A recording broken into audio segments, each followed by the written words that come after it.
So dear parents and students, welcome back to another video on Test Prep Card channel. I believe all of you are doing great and staying safe. So what we'll discuss in today's video? In today's video, we'll discuss about IMU. Yes, Indian Maritime University. We'll discuss in detail about all the information related to this university. Just a small request. Please don't put your phone down. Keep watching this video till the end because this video is going to be really informative. And just a small request, if you haven't subscribed our YouTube channel yet, please subscribe our YouTube channel Test Prep Card so that you won't miss any informative videos like this. Let's start this video. So before starting this video, let me tell you the topics that we're going to cover in this video. We'll start with discussing about the highlights, like the highlights of IMU, and then we'll discuss about the course-wise eligibility criteria, which means that we'll discuss about the courses which this university offers, then what are the respective eligibility criteria. We'll discuss about the course-wise fees as well, like what are the fees for this respective courses. We'll discuss about the selection process and reservation, particularly for the Indian and for the NRIs. We'll discuss about the admission process, placements and scholarship for this university. And again, after this point of time, you still have any doubts, any queries, feel free to ask in the comment section below. Let's start this video. So let's discuss with the highlights of this university, which is IMU. IMU was established in the year 1985. Yes, 1985, it's like way back. And then it converted into IMU, which means the tag or the degree, like IMU is given in the year 2008, which means recently only. The location is in Chennai, which means that the university is located in Chennai. This is accelerated by grade 1 rating by ICRA, that's ICRA, certification by ISO 9001 and 2000. The number of IMU campuses in the country is 6. The campus size is 20 acres, which means like not too big, not too small. The total number of courses that this university offers is 15. The total number of schools are 4, approved by UGC, recognized by Ministry of Shipping, Government of India. The number of affiliated institutes under IMU is 18. You need to clear the examination, which is IMU CET. Then only you enter into this university. And there are many scholarship options we'll discuss in detail in the coming slides. Then the mode of education is full-time, which means that this university offers only the full-time degree. Yes, the placement rate is good in number, that's 70%. Yes, it's a co-ed university and the seat intake is like 40, 120, 60 and 75. We'll discuss in the coming slides. And again, what I want you to do is that visit the site of this university, then you'll have more information, more like updates about this university.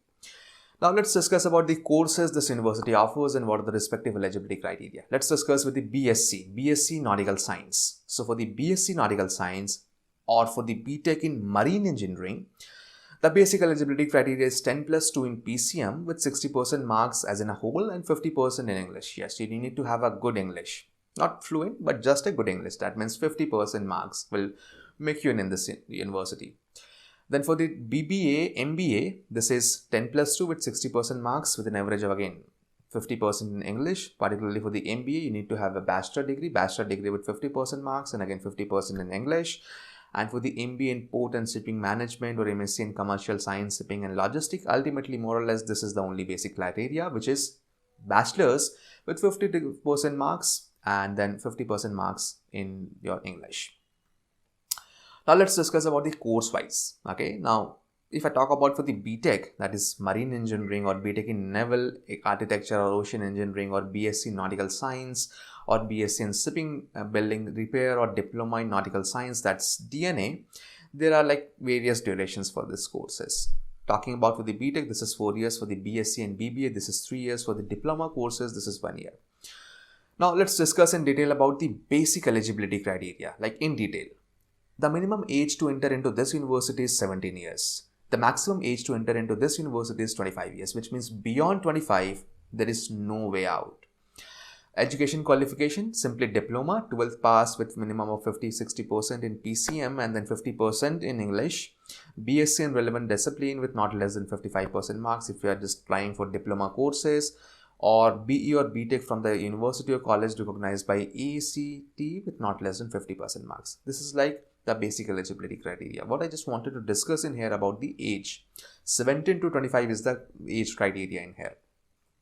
If I discuss for the post-graduation, which is MTech in Marine Engineering Management or MTech in Naval Architecture or Ocean Engineering or MTech in Degradating Harbor Engineering or MBA in Port and Shipping Management or MBA in IB, that's International Transportation and Logistic Management, or MSc in Commercial and Shipping Logistics, The basic eligibility criteria is that like it's a 2 year course and you need to have MBA or MSc like non-CFRR or bachelor degree with minimum of 50% marks from the recognized university which is approved by AICTE of course, and 50% marks in English with, I mean like in the 10th also you need to have like 50% and in the 12th also you need to have 50%.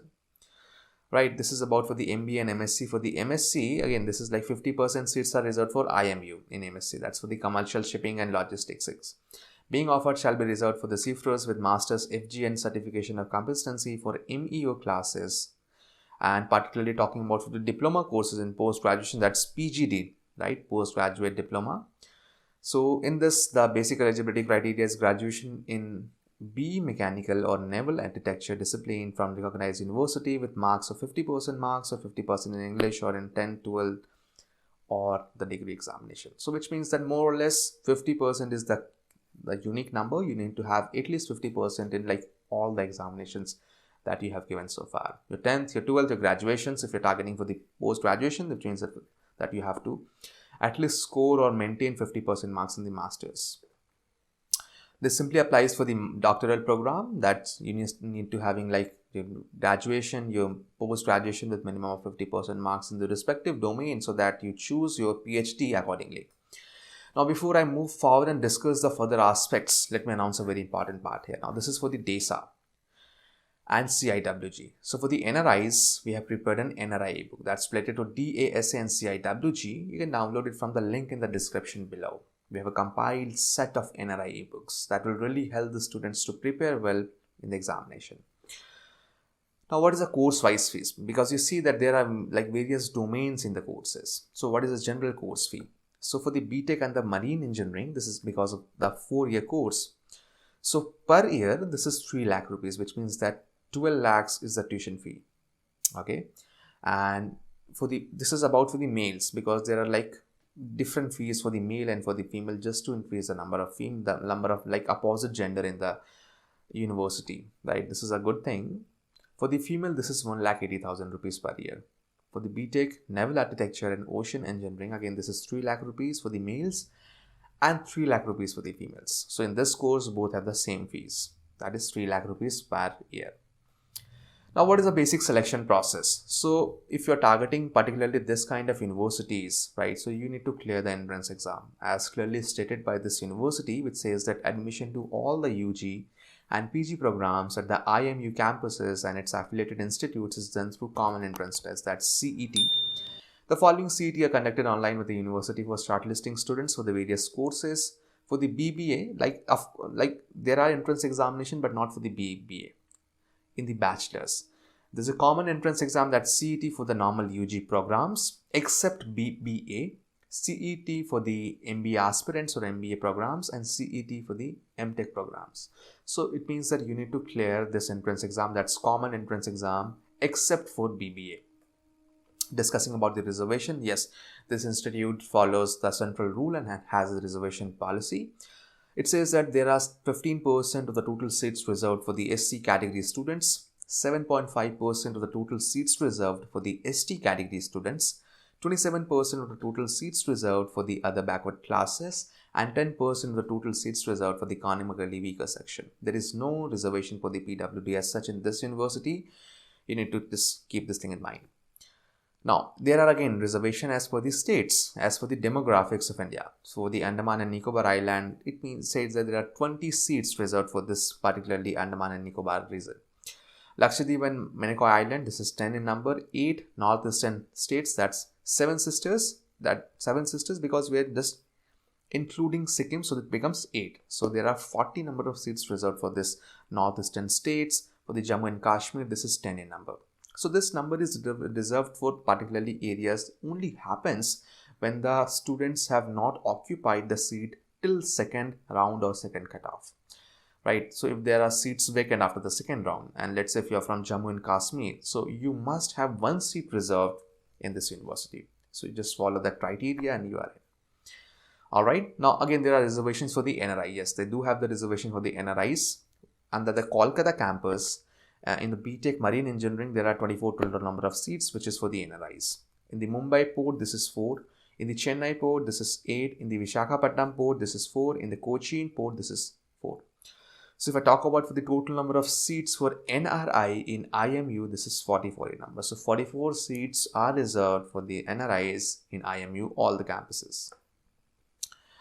Now, what is the basic admission process? So admission process is simple like all the other normal colleges do. You just need to fill the application form. Like if you're targeting for the UG, fill the UG form, right? That's if you are targeting, let's say, Chennai campus, so Chennai application form. If you're targeting Visakhapatnam campus, that's Visakhapatnam application form.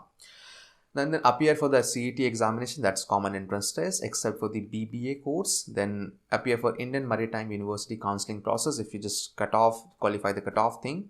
Then there is a documentation process, more like the counseling process, and finally the fee payment, and you are done. You're done into that. You enter into that university. This follows the similar fashion in the post-grad PG program as well. This was about the UG. In the PG also, you just need to follow the same trend, the same fashion. Then what are the basic documentation that you need to upload during the time of application fill up? Let me just tell you. You just need to have your passport size photograph.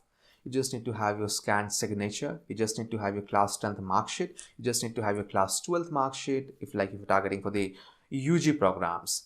Then if you're targeting for the PG program, which means that you must be having your graduation degree. Then degree certification wherever this is applicable, that's one of the same thing. Then scan copy of your SC, ST, OBC or general category, if any, right? If you belong to any of these categories, then you need to have your certification, that's caste certification, except for the general, right? Then physical fitness certificate, yes, this is applicable in many courses. So wherever this is mentioned that you need to present your physical fitness certificate, so in that case you need to present.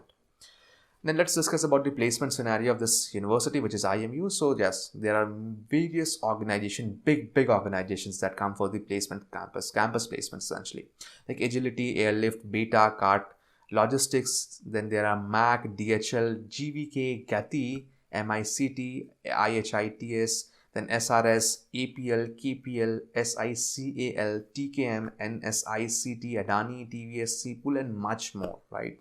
So if you just visit the site of this university, you'll have more and more information about this placements thing. Which means that do this university offer scholarship? Yes, this university offers scholarship also. The scholarships and awards are offered based on, there are two categories, merit and other on the background. So if you are very much competent or if you are very studious, then in that case you fall under merit scholarship.